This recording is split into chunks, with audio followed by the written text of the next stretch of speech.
dear Division addicts. Well, what a week we've had.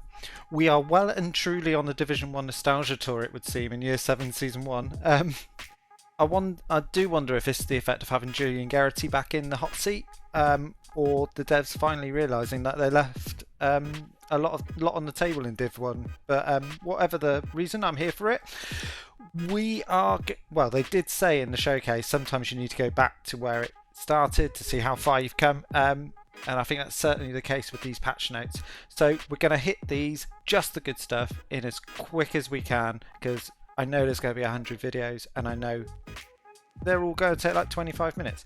So we'll see if we can give you some good, juicy takeaways. If you want to learn more or read more, I'll leave a link to the patch notes in my description, or you know, go check out somebody else like GCROCK, for instance. I'm sure he'll do a much better job than I at this. But without further ado, let's get into it. So the patch goes live tomorrow, Friday, April 25th, 1 PM Central Eastern Summertime.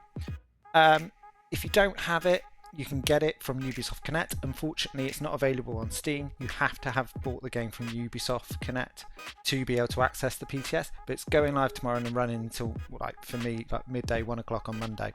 Okay, cool.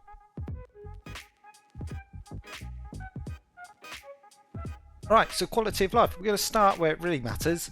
We've got all the juicy stuff to come, but here it is. Quality of life changes, progression, and objectives. Seasonal journey objectives can now be progressed while playing in co-op. They've listened, guys. They've fucking listened. No more solo journeys. You can do it with your friends. Well, you can do it solo if you want, but you can do it with your friends. Huzzah! Oh my god, this has been, especially this journey from Year 6 Season 3, been ridiculous. Cool, great, let's move on. So modifiers, we've got a new modifiers, global and passive. The global one's called hardcore. Basically, I'm getting, it's Division 1 again, but also a bit of Year 1 Division 2 going on here, because a lot of this is going to be based on, as you see here with Division 1, firearms, stamina, and electronics, but it's going to be based on your attribute tiers. So red cores, blue cores, yellow cores, your blue, yellow, red attributes throughout your build, which is very much like, if any veterans out there remember how Division 2 talents worked in Year 1 was all based on like Unbreakable, you had to have like 11 blues somewhere on your build.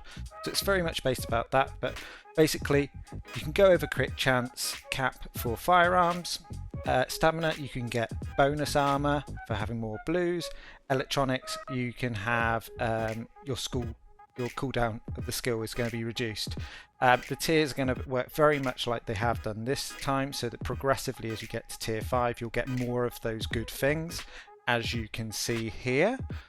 And then if on the specials you'll get the extra effects like ammo refill including signature, armor kits being refilled, and electronics both cooldowns reset. They're really good. You think here like 10 firearms, that's 10% crit chance increase. Like that's an overcap, it's going to be ridiculous.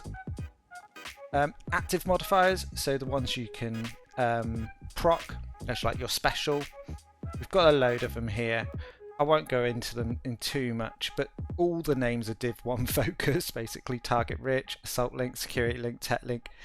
If you remember your ultimates in Div 1, but basically they're going to give you overkill basically on all your weapon damage. Some are going to give you loads of max armor and everything. It's all based on how many cores, red, blue, yellow, that you've got throughout your builds. There's going to be so many like seasonal builds next year, so be careful. We're going to get lost down the rabbit hole on this. The passive modifiers, and these are really going to load into how you've done your build. It's really build reflective. So if, for instance, safety first, hazard protection is increased by 7.5% for each stamina tier. So as you go through the tiers, you'll get better hazard protection. Where's the other one here? Like loaded up, 25% of critical hit chance is added to your critical hit damage while at max tier. So you can go over cap with the way it's doing it, and then you can transfer some of it over to your damage. It's going to be, there's a bit of a rabbit hole here to go, you know, people will explain this better than me, but basically seasonal builds are really here with this season, but it's all good. There's lots of damage on the table, basically. There's damage for days. And then the damage for days. And then the hostile countermeasure, the things which the bad guys have. We've got 3 of them: firearms marks, stamina mark, and electronic marks. Basically, the firearms mark is they gain more damage and move quicker. Stamina is that they can overheal, so they have damage reduction as well. And electronics is the marked enemy takes 33% damage, less damage from skills. So use your gun basically.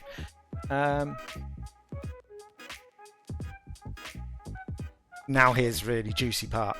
You've got some exotics. So the Div 1 again, they've brought back the Pacan, and this is amazing. Each kill with this weapon grants a stack of 50% magazine size to the next magazine up to 4, so you can get 200% magazine size just from shooting your gun. It's real simple. It's amazing. I remember this so bad. This is going to be lovely. New exotic gear. We've got the Nimble holster. Nimble was a talent in Division 1 if you remember, but they've brought it over as an exotic now, that you get repairs basically if you do cover to cover moves. But this is the one that really everybody's going to be talking about.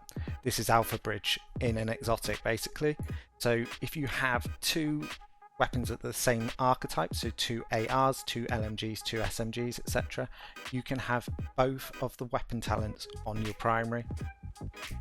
So you can this is going to be so good. This is going to be the best thing ever.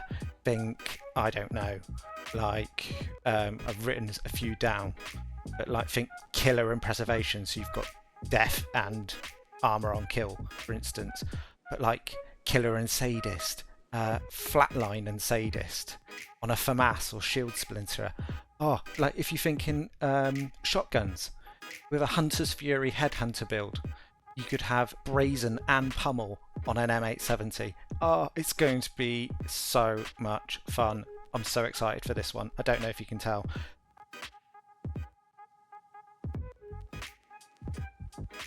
Right, new gear. We've got a new brand set called Imminent Armaments. Basically, weapon damage, increased threat, new thing, don't really know, but I imagine it's a bit like the Mosquito sort of talent. 6% pistol damage. I don't think this is there's much of a much here, but they have got some named knee pads, which is bringing back the Cloak talent from Year 1, Div 2, which reduces your threat, so that's good, because we've been asking for that. Now here's the one which people are going to get really excited, and PvPers. Oh, they remembered you there. They've remembered you guys. This is Final Measure from Division 1, in effect. The PvP meta might get a little bit tweaked. There's going to be more variability, but definitely on the side of like team play and stats, especially in conflict or like gank groups in the dark zone. But basically, it diffuses mortars, grenades, and everything which comes near your hive. You can get overcharge. You can get max skill tiers from having people huddle around. So if you think like, oh, it's like on a PvE side, you think like the Morozova fight, you could go in with this rather than an FI healer, for instance. And like with everybody huddled around your hive when you're in waters, you could get overcharge really quickly. So, you know, there is that to consider. There's lots of things, but mainly this is PvP. New name weapons and talents. We've got new weapons, but the new talent is Streamline. Receive 80% weapon damage when no skills are on cooldown. This is going to be really interesting with that new exotic mask. But also, like, does this work when you've got a turret and drones out? When it says when they're not on cooldown. So when you're using them, they're not on cooldown. So, you know, and a shield as well, you know. So this is going to be really good. You think pairing this with the exotic, get 87% weapon damage and killer, for instance. Oh, it's going to be so good, guys. I'm really excited, as you can tell. There it is, really. I honestly thought they had peaked with the Year 6 Season 3 modifiers, but if this is the sign of the direction of travel that we're on alongside the DLC in Brooklyn, I am really hopeful and encouraged for the future. On paper, hats off to the dev team this week in both respects, but stay tuned over the next week or so. we will see what we can do to try to get some testing, try to get some videos out, and try and give you something a bit more tangible to look forward to, rather than just people speaking at you, looking at fucking patch notes on a screen. But thanks for sticking with me. Remember to like and subscribe. Yeah, cheers guys. I'll see you next time. Cheers.